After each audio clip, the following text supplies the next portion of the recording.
শিং নেই তবু নাম তার সিংহ, ডিম নয় তবু অশ্ব ডিম্ব।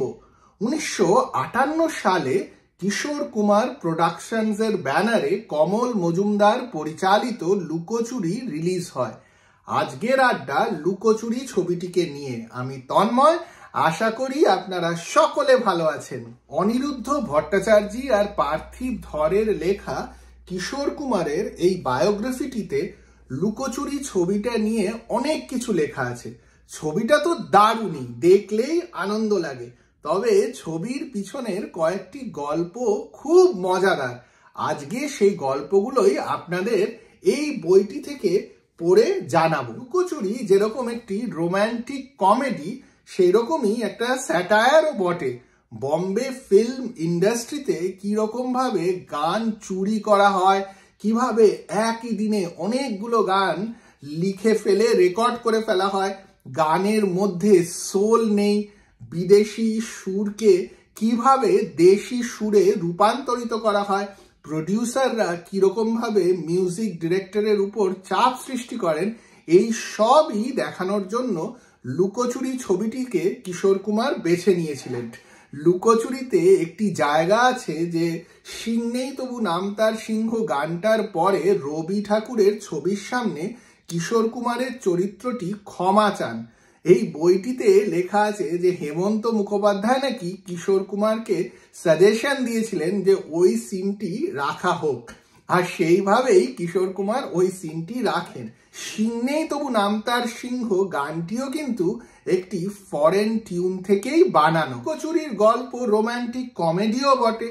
কিশোর কুমারের ডাবল রোল, মালা সিনহা আর অনিতা গুহ হিরোইন, এদের মধ্যে প্রেম হয় আর কনফিউশনও তৈরি হয় যে কোনো রোমান্টিক ছবির মতন, আর শেষে গিয়ে সবকিছু ঠিক হয়ে যায়। লুকোচুরির গল্প বেশ টান টান, গানগুলো খুব সুন্দর।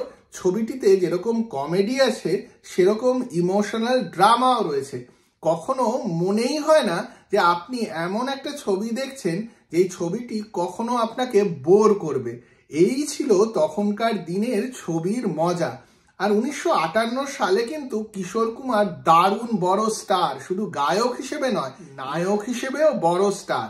তাই জন্য বাংলা বম্বে কোলাবোরেশনে লুকোচুরি যখন ইন্দিরা সিনেমা হলে রিলিজ হয়েছিল তখন কিন্তু বেশ আলোড়ন সৃষ্টি করেছিল। লুকোচুরি হিট ছবি হলেও কিশোর কুমার নাকি চেয়েছিলেন ছবিটি ফ্লপ হোক। কিশোর কুমার ট্যাক্সম্যানদের চিঠি পেয়ে এতই বিরক্ত হতেন, ওনাকে কেউ একটা সাজেশন দেন যে এমন একটা ছবি বানান যেটা ফ্লপ হবে আর আপনাকে ট্যাক্স দিতে হবে না।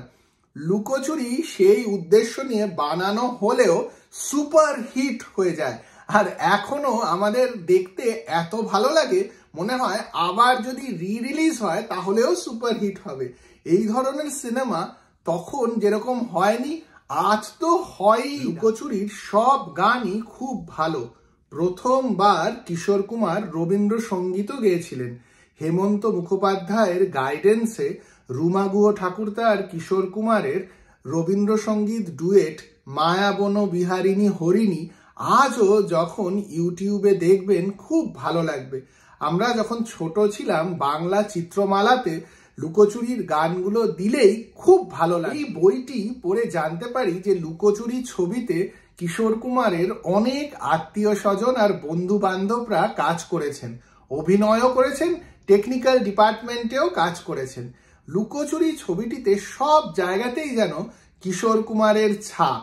যেইভাবে কিশোর কুমারের সঙ্গে মিউজিক ডিরেক্টররা ছবির মধ্যে কথা বলেন, সেইটাও যেন কিশোর কুমারের নিজের জীবন থেকে। অসিত চ্যাটার্জি আর নৃপতি চ্যাটার্জির যে সিনটিতে কিশোর কুমারকে গান বোঝান, সেই সিনটিও যেন কিশোর কুমার আর শচীন দেব বর্মন কথা বলছেন সেই ভেবেই তৈরি করা। লুকোচুরি এমনই একটি লেজেন্ডারি ছবি যা বারবার ভালো লাগে, আর এই নিয়ে আড্ডা মারতে গেলে আড্ডা শেষই হবে না। তাই জন্য আজকে একটু থেমে গিয়ে আপনাদের জিজ্ঞেস করি, আপনারা যখন লুকোচুরি দেখেন আপনাদের কিরকম লাগে কমেন্ট বক্সে জানান। আর যদি এই ভিডিওটি ভালো লাগে তাহলে লাইক আর শেয়ার করুন, আর চ্যানেলটিকেও সাবস্ক্রাইব করতে একদম ভুলবেন না।